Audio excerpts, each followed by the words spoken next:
کم خلک چې د خپل تاریخ، جغرافیې، وسایلو او مسایلو نه خبر نه وي نو د هغوی دوکه کول ډیر آسان کار دی. بس د هغوی دپاره یو مصنوعي دشمن را پیدا کول پکار وي او د هغوی په ذهن کې دا خبره اچول غواړي چې ستاسو د بدبختۍ او محرومۍ ذمہوار تاسو نه یې او تاسو د نورو خلکو دپاره په بده ورځ اخته یې. خو د دې کار دپاره دا خبره ضروري ده چې په قوم کې شعور را پیدا نشي او د هغوی ذهنونه په منفي پروپاګانډو او خوشنما نارو سره دومره بدل کړي شي چې هغوی د حقیقت د لټولو او پیژندلو او تحقیق کار بیخي پرېږدي او چې کوم مداریان یا ګډوي نو چې هم د هغوی بین ته ګډېږي. په ترقی یافته ملکونو کې دغه فیشن تقریبا 100 کاله مخکې ختم شوی دی ځکه چې دغه ملکونو خلکو تعلیم او شعور ترلاسه کړی دی او د هرې خبرې تصدیق او تحقیق کوي او صرف په نارو نه دوکه کیږي. خو د پاکستان په شمول د درېیمې نړۍ په هیوادونو کې اوس هم د دروغو سودا خرڅیږي او اوس هم د عوامو اکثریت د مذهب، محرومۍ، تش په نامه قوم پرسته او جذباتي نارو سورو ښه په اسانه دوکه کیږي. خبرې خو ډېرې دي خو د خیبر پښتونخوا تر حده به یو موضوع راواخلو چې د صوبې د معدنیاتو سره تړلې ده. زمونږ د صوبې خلک د ډېر وخت نه دا چغې وهي چې زمونږ صوبه د معدنیاتو او قدرتي وسایلو نه مالامال ده او زمونږ وطن د سرو او سپینو نه ډک دی. لکه څرنګه چې یو شاعر وایي چې زما وطن د سرو او سپینو نه ډک، زه مزدورو پسې بهر ګرځم. په دې خبره کې شک هم نشته چې اصل خبره دا ده چې د پښتونخوا په خاوره چې کوم معدنیات موجود دي د دې نه به مونږه څنګه ګټه پورته کوو او هغه ورځ به کله او څنګه راځي چې مونږ د خپل خاورې نه دغه سره او سپین زر راوباسو او د پښتنو ژوند ورسره بدل کړو. اوبه د هر چا په کور کې شته خو تر کومه چې کوهې نه وي ویستل شوې نو دغه اوبو نه فایده نشي اخیستی او یا به ورله بور کوي او دغه اوبه به راوباسي نو ستا په کار به راځي. تر کومه چې تا دغه اوبه راویستې نه وي نو که ستا د کور لاندې په ځمکه کې سیند هم بهیږي نو ستا په ګټه نه راځي. همدغه شان چې تر کومه مونږه د پښتونخوا په خاوره کې موجوده معدنیات راویستې نه وي او هغه مو د استعمال قابل نه وي ګرځولې نو دغه معدنیاتو مونږ ته هیڅ فایده نشته. لکه څرنګه چې د کوهي کنولو او بور ویستلو او اوبو راوستلو دپاره خپل میستران او خپله مشینري وي دغه شان د ځمکې نه د معدنیاتو د راویستلو او د استعمال قابل جوړولو دپاره خپله ټکنالوژي، هنر او مشینري شته چې د دنیا یو څو غټو کمپنو او ملکونو سره وجود لري. مثلا په سعودي عرب او عرب ملکونو کې د لکونو کلونو نه تیل موجودو خو چې کله د امریکې او برطانیې کمپنۍ نوې راغلی او دغه تیل یې راویستې نه او د هغې نه پېټرول او ډیزل نو جوړ کړی نو سعودي عرب ته هیڅ فایده نه وه. هغوی هم د دغو تیلو د ذخیرو د پاسه خوارو زار ژوند تیرولو. د خیبر پښتونخوا د معدنیاتو او وسایلو هم دغه حال دی. مونږ هم د عربونو ډالرو د معدنیاتو د ذخیرو د پاسه خوار او زار ژوند تیرو او د ډوډۍ درک مو نه لګي. په داسې حالاتو کې که څوک معقول سوچ وکړي او د پښتونخوا د معدنیاتو د راویستلو او د وسایلو د رابرسېره کولو خبره وکړي نو سیاسي مداریان د خپل عارضي سیاست لپاره بیلابل سازشي سوچونه د خلکو په ذهن کې واچوي او د هغوی پیروکار هم په ړندو سترګو په هغوی پسې روان شي او چې هغوی د خپلو ذاتي او سیاسي مفاداتو لپاره هر قسمه پروپاګانډا کوي نو د هغوی پیروکار بغیر د تحقیق نه د هغې ښکار کیږي.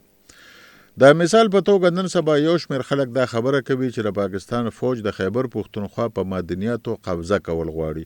او په دې اړه یې سیاست شروع کړی دی. په دې اړه که لږ تحقیق وشي نو پته یې لګي چې دا پروپاګانډا څومره بې بنیاده ده او د سره نه حقیقت نه لري. په خیبر پښتونخوا کې د بیلابلو معدنیاتو د لټولو او راویستلو دپاره 4,900 او 19 لایسنسونه ورکړي شوي دي چې صرف یو لایسنس یا ټیکه یې د فوج د یوې ادارې سره ده چې د شمالي وزیرستان په بویا سیمه کې ورکړل شوې ده او دا هم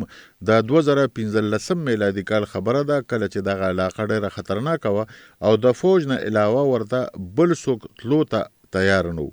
فوج هم د دغو معدنیاتو په پیسو باندې په دغه علاقه کې سړکونه، پلونه، سکورونه او نور انفراستراکچر جوړ کړی دی چې هر څوک یې لیدی شي او صوبایي حکومت لا برابر ټیکس هم ورکوي. کله چې خلکو په دې خبره هم اعتراض شروع کړو چې فوجي ادارې د معدنیاتو ټکي نه اخلي، نو متعلقه چارواکو د فوج، د فوجیانو د رشتہ دارو او یا هغوی سره د تړلې ټولو کسانو او ادارو د 40 نه زیات لایسنسونه کینسل کړل چې خلک د اعتراض ځای ونه لري. همدغه شان حاضردمه صوبایي حکومت ته 1500 کمپنو او کسانو د لایسنسونو لپاره درخواستونه ورکړي دي چې یو پکې هم د فوج یا فوجي ادارې سره تعلق نه لري. صرف په بویا کې چې د فوج کوم ادارې څومره کار کړی دی، نو د معدنیاتو د محکمې آمدنه چې په 2014 او 2019 میلادي کال کې 2 اربه او 19 کروڑه روپیو اوس 7 اربه او 43 کروڑه روپو ته رسیدلی دی. او لکه څرنګه چې د معدنیاتو محکمه صوبایي محکمه ده، نو دا ټول آمدن د خیبر پښتونخوا خزانې ته تللی دی.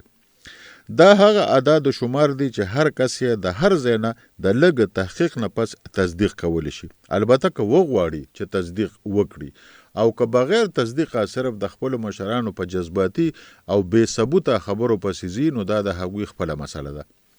کله چې د پښتنو په خاوره د ترقۍ او سوکالۍ د عمل څه غرضي هلې ځلې شروع شي، نو یو شمېر مداریان پښتنو ته سلټ باندې کړي او یا د سیاسي انجینرینګ په ذریعه داسې حکومتونه راشي چې د هغوی د ترقۍ او سوکالۍ سره هیڅ دلچسپي نه وي، او یا د پښتنو په خاوره د ترهګرۍ جنگ تود شي، او کم خلک چې د دغه کار سبب ګرځي، نو هغوی ځان ته د مذهب او د پښتنو د حقوقو علمبردار هم وایي. د پښتنو په پاسماندګۍ کې چې څومره لاس د اغیارو دی، نو هم دومره ذمواري په خپله په پښتنو هم عاید کیږي، ځکه چې پښتنو هم چرته د ترقۍ او سوکالۍ او امن دپاره ووټ نه دی ورکړی. کله د مذهب په نوم غولیږي، کله د تبدیلۍ په نوم، کله د محرومۍ په نوم، کله د تش په نامه قوم پرستۍ په نوم. پښتنو کله هم د کارکردګۍ او ترقۍ په بنیاد ووټ نه دی ورکړی. تاریخ ګواه دی چې کومو خلکو پښتنو له د شعور ورکولو کوشش کړی دی او یا په صوبه کې د ترقۍ او سوکالۍ لپاره هلې ځلې او کارونه کړي دي، نو پښتنو تل هغه کسان او پارټۍ مسترد کړي دي. چا پې د کفر فتوی لګولې دي او څوک یې د پښتنو غداران ګرځولي دي. پښتانه تل د پردو د سیاسي، ذاتي او ګوندي مقاصدو لپاره استعمال شوي دي او تل یې د بل لپاره ټوپک راخشته دي. داسې څوک نشته چې د پښتون په اوږه ټوپک نه وي ایښی، او داسې موقع هم نشته چې پښتون به استعمال شوي نه وي. پښتون چې تر کومه شعور ترلاسه کړي نه وي، په خپله ګټه تاوان پوه شوي نه وي، د ځان او د خپل را روان نسل د سوکاله مستقبل غم یې نه وي کړی، او د ټوپک په ځای یې علم او هنر او د جذباتو په ځای یې حقیقت ته مخه نه وي کړی، نو همدغه شان به خوار وزار ګرځي. پښتون چې کله هم د بل نه ګیله کوي، نو باید چې لومړی په خپل ګریوان کې سر ښکته کړي. ریاست سره د جنګېدو او د مداریانو په لاس د جذباتي نارو په بنیاد د ګډېدو په ځای دا سوچ پکار دی چې زمونږ ګټه پسې کې ده او زمونږ تاوان پسې کې دی.